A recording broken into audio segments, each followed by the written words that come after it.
स्वागत है आप सबका प्रभु कथा में। आजकल हम भगवान श्री कृष्ण के बाल लीलाओं की कथा सुन रहे हैं। मैं आपको भगवान श्री कृष्ण के बाल लीलाओं की कथा सुनाकर उनके बाल रूप के अद्भुत दर्शन, उनके मनमोहक बाल रूप का दर्शन करवा रही हूँ।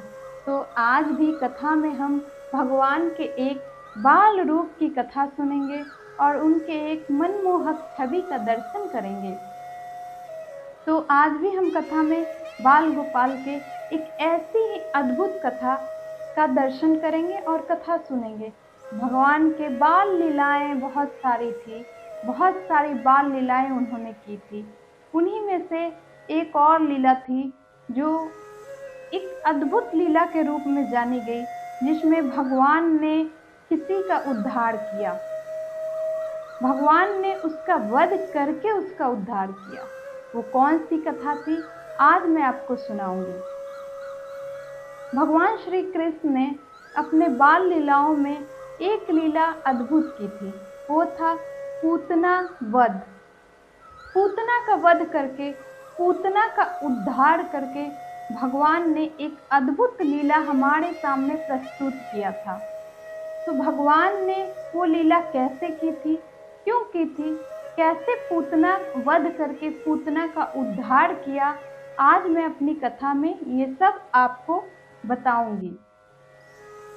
पूतना कौन थी, क्यों पूतना ने भगवान को अपना दूध पिला के ही उनका वध करना चाहा, क्यों भगवान ने उसका दूध पी के ही उसके प्राण निकाले, ये सब मैं आज अपनी कथाओं में आपको बताऊंगी। आज मैं कथा में पूतना वध का चर्चा करूंगी।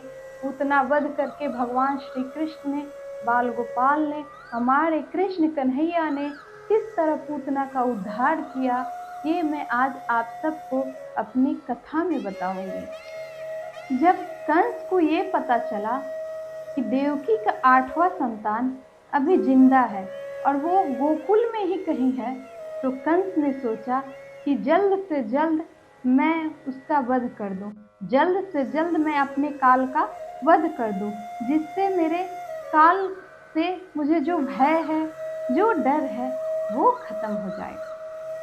कंस का ये डर उसके मन में दिनों रात सताता रहता था कि वो कैसे उस बालक को ढूंढे और उसका वध करे।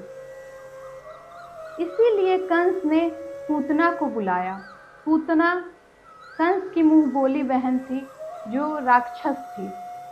पूतना बहुत ही शक्तिशाली राक्षस थी और उसके पास बहुत ही खतरनाक विष था, जिससे वो किसी को भी मार सकती थी। कंस ने पूतना को बुलाया क्योंकि पूतना से अच्छा यह काम कोई नहीं कर सकता था।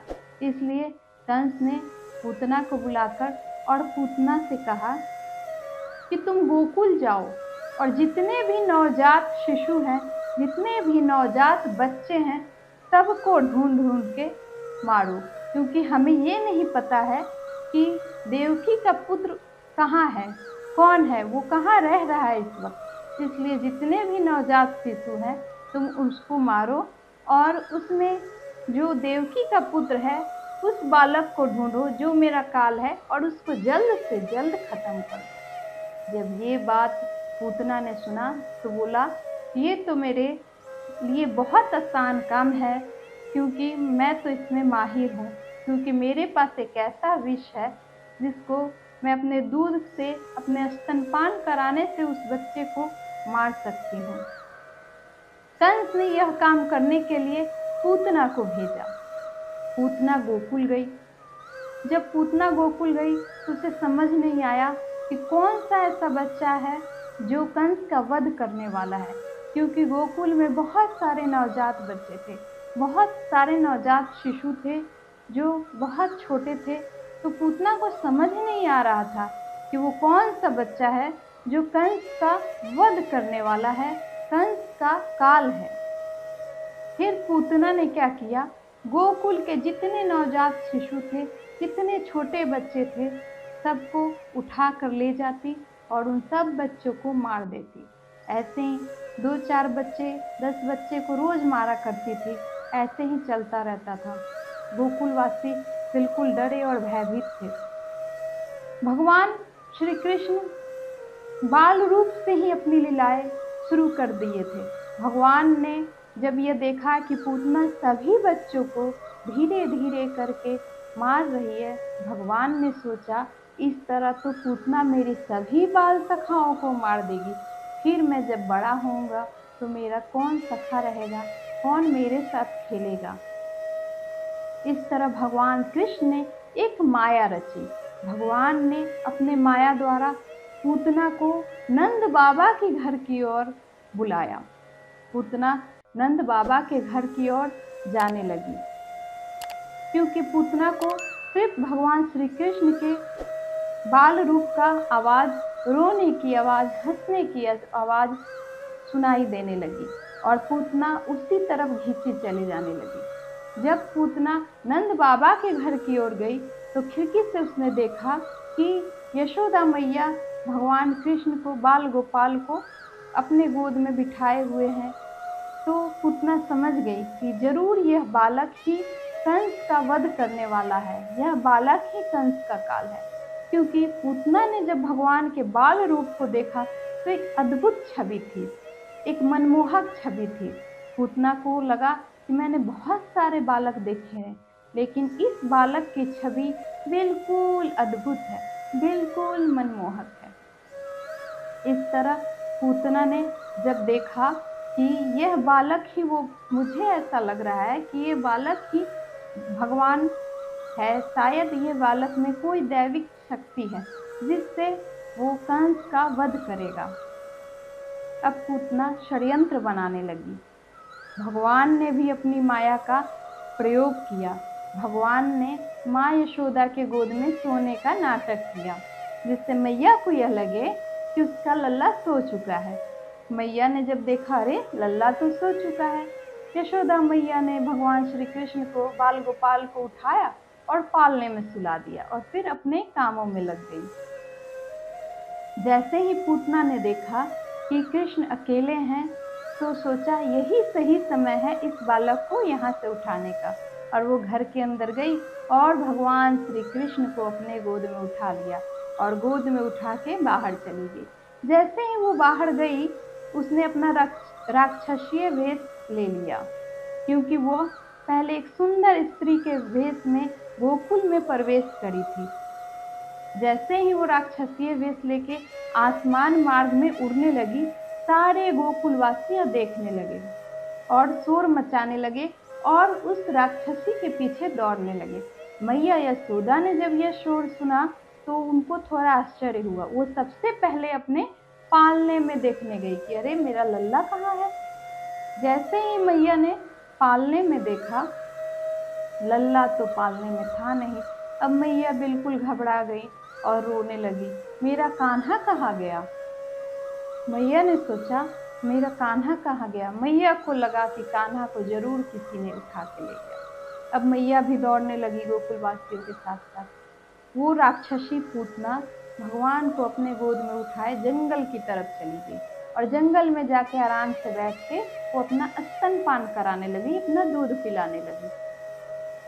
भगवान ने पहले तो उसका दूध पिया, फिर उसके प्राण खींचने लगे। जैसे ही भगवान पूतना का प्राण खींचने लगे, पूतना को तकलीफ होने लगी, उसको बहुत ज़्यादा तकलीफ होने लगी और वो चिल्लाना शुरू कर दी। पूतना जोर जोर से चिल्लाने लगी, इधर उधर भागने लगी। उसके चिल्लाने की आवाज़ सुन के सारे गोकुलवासी जंगल की तरफ आने लगे। अब पूतना चिल्लाकर इधर उधर दौड़ने लगी और भगवान उसका प्राण खींचने लगे और अंत में पूतना गिर गई जमीन पे और गिर के उसका अंत समय आ गया। वो अपने प्राण को त्याग दी, वो मर चुकी थी। भगवान ने उसके प्राण को खींच के उसका वध कर दिया था, पूतना का वध करके उसका उद्धार कर दिया था। जैसे ही पूतना जमीन पे गिरी, भगवान उसके ऊपर बैठ के खेलने लगे। वो बहुत बड़ी राक्षसनी थी, उसका शरीर बहुत बड़ा था। जब गोकुलवासी आए जंगल में और देखा कि एक बहुत बड़ी राक्षसनी गिरी हुई है और लल्ला उसके ऊपर बैठ के खेल रहा है, सारे गोकुलवासी और मैया यशोदा यह देख के आश्चर्यचकित रह गए। मैया यशोदा तो बस रोए जा रही थी अपने लल्ला के लिए, कोई मेरे लल्ला को बचाओ, कोई मेरे कान्हा को बचाओ, बस यही कहती जा रही थी।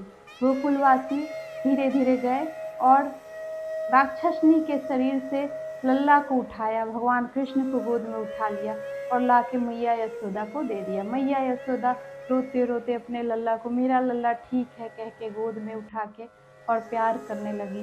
सभी लोग राक्षसी को देख के बहुत डरे हुए थे, इतनी बड़ी राक्षसी और ये लल्ला को उठा के ले जा रही थी, लेकिन ये मर कैसे गई। सारे गोकुलवासी ने कहा आज लल्ला तो बच गया, आज लल्ला बच गया इस राक्षसी से, नहीं तो इतनी बड़ी राक्षसी कैसे छोड़ देती किसी को। आखिर राक्षसी का अंत हो गया। सारे गोकुलवासी खुश थे और गोकुलवासी कह रहे थे यह एक दैवीय चमत्कार है, यह किसी भगवान का चमत्कार है जिसने इस राक्षसी का अंत करके हमारे लल्ला को बचा लिया। उनको ये नहीं पता था कि लल्ला, ये सारा चमत्कार तो लल्ला ने ही रचा था।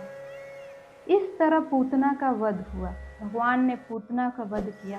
अब सवाल ये है कि भगवान ने पूतना का वध तो किया, लेकिन पूतना का उद्धार कैसे किया। तो ये कहानी है राक्षसों के राजा बलि की। राक्षसों के राजा बलि थे जो बहुत दानवीर थे और इतने बड़े दानवीर थे कि उनकी परीक्षा लेने भगवान नारायण, खुद नारायण वामन अवतार में गए थे। ये मैं आपको आगे की कथा में सुनाऊंगी। जब मैं नारायण के बाकी अवतारों के बारे में आपको कथा में बताऊंगी तो वामन अवतार के बारे में भी चर्चा करूंगी और आपको कथा सुनाऊंगी। तो उसी राजा बलि की एक पुत्री थी जिनका नाम था रत्नमाला। जब नारायण वामन अवतार में बलि के पास गए थे तो रत्नमाला जो थी भगवान के वामन रूप को देख के इतना उसके अंदर ममता का रूप आया, ममता का रूप जागा और उसने अपने मन ही मन सोचा कि यह बालक कितना सुंदर है, काश मैं इसकी मैया होकर इसका अपना दूध पिला पाती, इसको अपना स्तनपान करा पाती। भगवान ने उसके मन की बात जान ली, रत्नमाला के मन की बात जान के कहा तथास्तु, जो तुम्हारी इच्छा है वो पूर्ण होगी। जब रत्नमाला ने ये देखा कि भगवान वामन अवतार में ये बालक उनके पिता बलि का सारा राजपाट लेके उनको अपने वश में कर लिया है, तब रत्नमाला के मन में एक और विचार आया। रत्नमाला ने सोचा अगर मैं इसकी मैया होती तो अपने दूध पिला के उसमें विष मिला के अपने दूध में पिला देती ताकि इस बालक का अंत हो जाता। भगवान ने मुस्कुरा के कहा तथास्तु, जो तुम्हारी इच्छा है वो पूर्ण होगी। वही रत्नमाला की इच्छाओं को पूर्ण करने के लिए भगवान ने, जब वो राक्षसी अवतार में आई तो भगवान ने उसकी दोनों इच्छाओं को पूर्ण करने के लिए भगवान ने उस राक्षसी को, जब वो पूतना बन के आई तो उसका दूध पी के उसके दोनों इच्छाओं को पूर्ण किया। उसके दूध पीने की इच्छा, भगवान को दूध पिलाने की इच्छा का भी पूर्ण किया, मान रखा, और दूसरी इच्छा कि उनको विष दे के मारने की, तो भगवान को विष देने की इच्छा का भी भगवान ने मान रखा। इस तरह रत्नमाला जो पूतना राक्षसनी बनी थी, उनके दोनों इच्छाओं को भगवान ने उनका मान रखा और इस तरह पूतना वध करके पूतना का उद्धार किया था। ये थी बाल लीलाओं की, भगवान कृष्ण के बाल लीलाओं की चर्चा। आज आपने पूतना वध और पूतना का उद्धार कैसे हुआ, भगवान कृष्ण ने कैसे पूतना का वध किया, उनका उद्धार किया, उसको कैसे भगवान कृष्ण ने उसकी इच्छाओं का पूर्ण करके उसका उद्धार किया, आज कथा में आपने ये सुना। इस तरह भगवान की लीलाएं आगे भी जारी रहेंगी। तो आज बोलते हैं, आइए आप सभी मेरे साथ बोलिए राधे राधे।